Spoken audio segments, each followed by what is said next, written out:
కథ ముగింపులేనిదై సదా సాగదా ఇదే కదా నీ కథ ముగింపులేనిదై సదా సాగదా నీ కంటి రెప్పలంచున మనస్సు నిండి పొంగిన ఓ నీటి బిందువే కదా నువ్వెతుకుతున్న సంపద ఒక్కొక్క జ్ఞాపకానికి 100 ఏళ్ల ఆయువుందిగా ఇంకెన్ని ముందు వేచనో అవన్నీ వెతుకుతూ పదా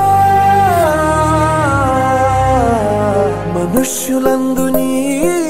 కథ మహర్షిలాగా సాగదా మనుష్యులందు నీ